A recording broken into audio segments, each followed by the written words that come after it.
This episode, we're going to take all that previous planning and turn it into perfection. But first, we got to tear this thing apart one more time.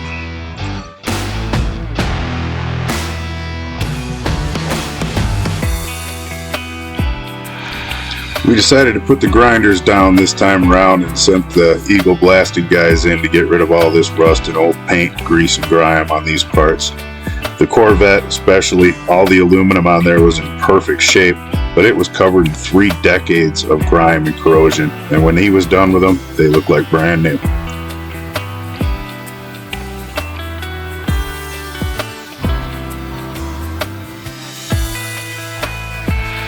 So it's abrasive particles suspended in water sprayed at high pressure, which makes it dustless blasting, which is awesome. There wasn't a whole lot of dust. The stuff didn't get all over the place while he was doing it, but man, there was a 3-inch deep beach on the parking lot we had to get rid of.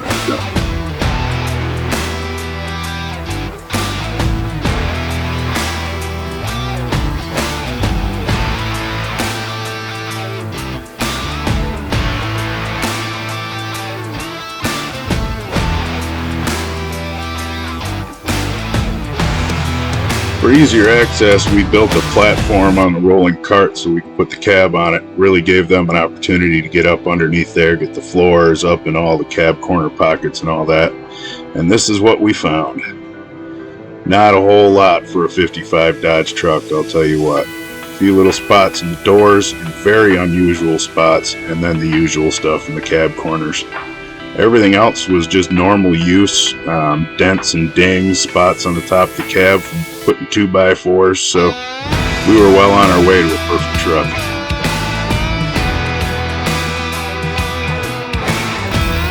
We flipped the chassis over after everything was blasted nice and clean and finished welding everything up, all the motor mounts, the rear mounts for the IFS, any one of the cross members, made sure we got a good bead and everything was good and strong before we got ready to start throwing some KBS and get this frame coated.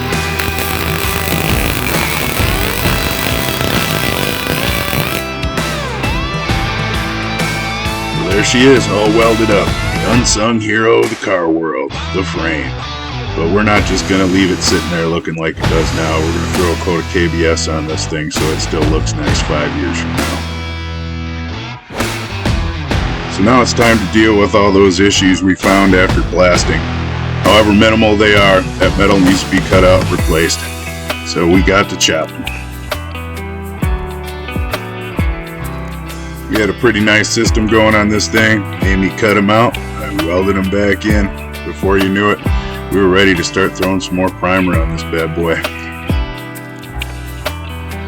Plans being what they were for this truck, I knew I was going to be driving the hell out of it, so the last thing I wanted to do was be polishing and cleaning the underside all the time. So we opted not to paint this body color. We went with a nice coat of KBS and some undercoat, put some nice sealer on the top, and we were ready to go off the bodywork. And now to find out what's in the crate.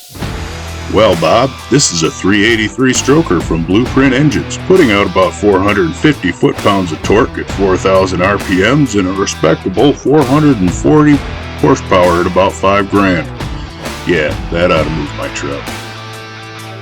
Matched up with the B&M Street Strip 700 R4 and the 373 gear set that we threw in that all-aluminum IFS out of the Corvette, this is going to be one mean track truck.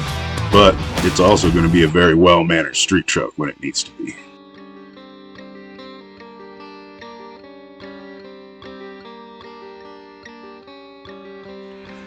With the timeline the way it was on this project and parts coming in the way they were, we were kind of all over the place on this truck. So we're going to head back over and do some more body work. We're going to try to plenish out some of this metal, get some of the little dents and dings out before we actually start slinging any mud on it. We don't want it to weigh any more than it has to, right?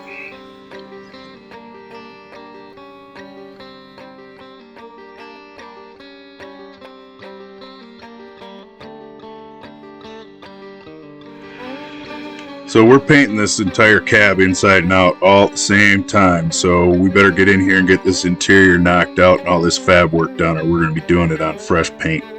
We actually stole that center console out of the junkyard. I think it was an old Honda Civic or something. But it had really nice opening, pop open doors and a good spot for me to put my drink. The foam I used on here is a commercial grade. It's chemical resistant and you can get it in different densities. This is like about the same density as like a piece of pine, so it's really nice to carve, but it's good and solid once you put some resin on it and get the fiberglass part done.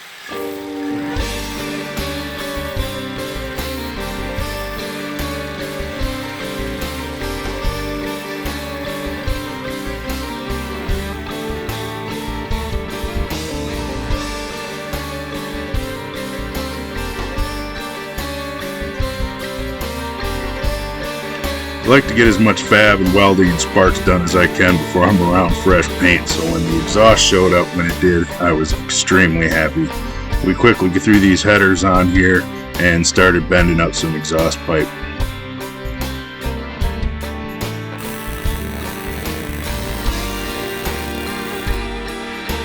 Being that this is a truck, there's very minimal interior going in this thing, so we want to make sure that we keep all the heat down as best we can. So Thermatech hooked us up, we wrapped all the pipe, everything that was going underneath that cab, so we weren't cooking our feet.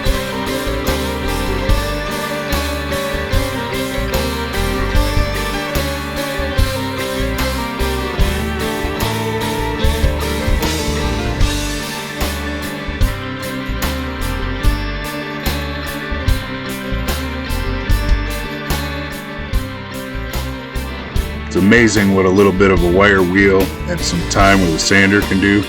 Those parts are 30 years old. They look like they just came out of the box.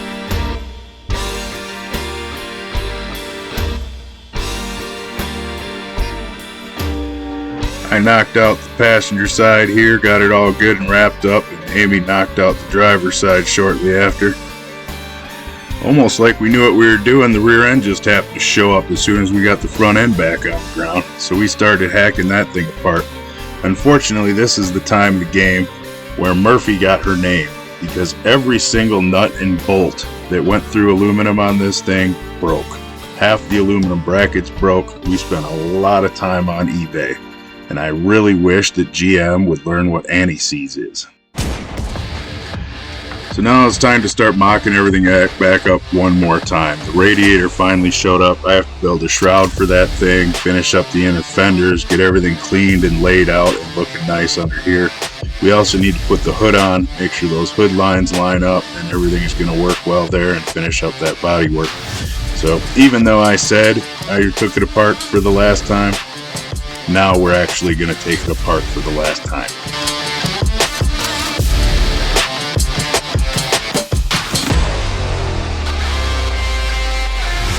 We've been working with Summit for years. We love the guys out there, but I have never used their paint, so I was a little bit leery about it when I found out they had a single stage, satin, dries in an hour, dream come true kind of sounding paint. So I threw a couple good coats of sealer down, we sprayed it out, the stuff came out flawless.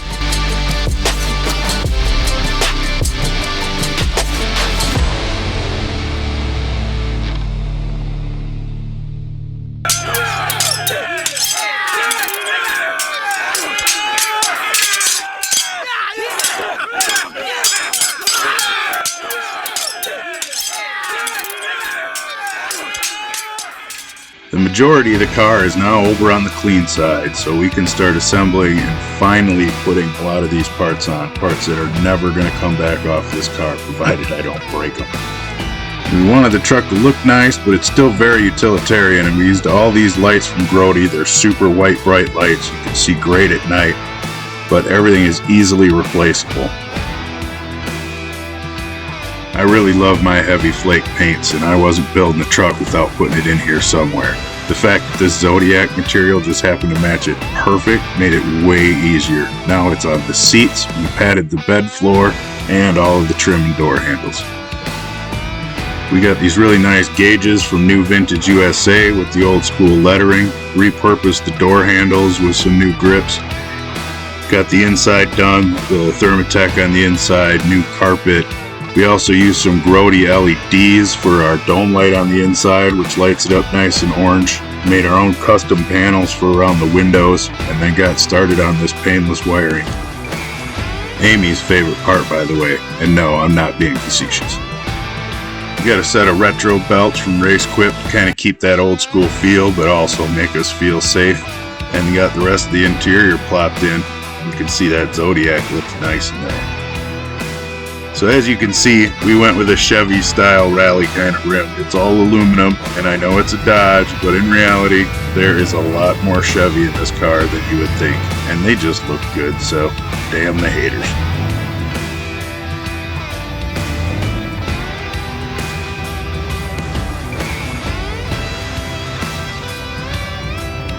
Wait for it, Flowmaster definitely did their job here.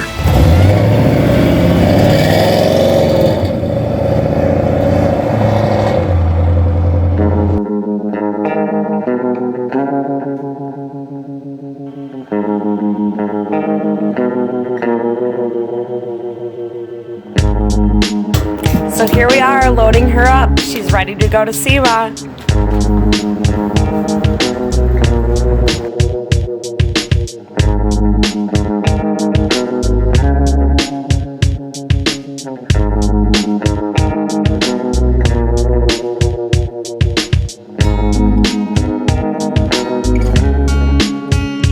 Last minute surprise when we got her on the show floor. Von Hot Rod came by and did the finishing touches on the truck. Now she's done. While this truck was being built, I had no idea that my wife had signed us up for the Optima Ultimate Street Car Invitational in Vegas. We ended up being chosen as one of the 10 golden ticket winners to go out this year and run the track with the professionals. It was probably the most fun I think I've ever had up to this point in my life. Yeah, this meant getting up at 6:30 to be in line for tech after a long week in Vegas. We had to be passing our fire drill, find an entire suit, helmet, gloves, and everything overnight. But you know what? Once you get in the truck, strap the belt tight, hit the gas, none of that matters.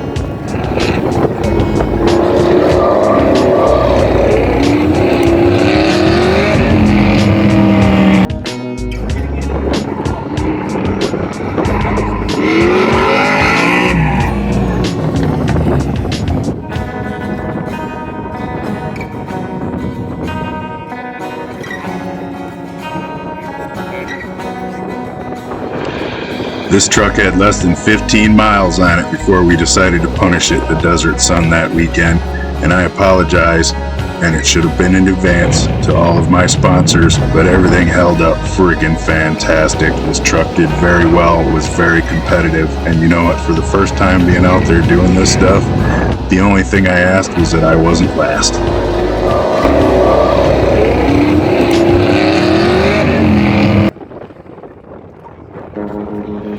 The volunteers, the staff, and the event itself was so much fun that we have signed up to do it every year since.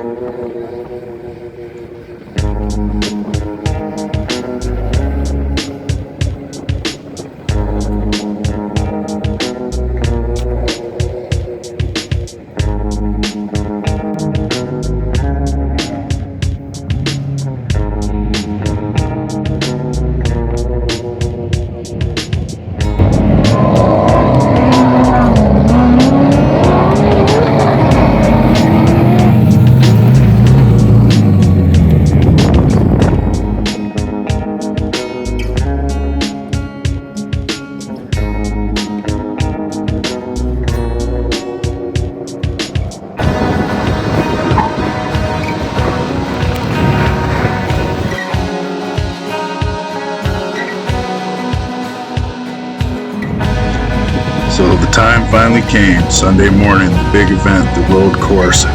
25 cars going as fast as they can possibly go for 15 minutes, trying to see how fast they can do a lap. Man, that was great.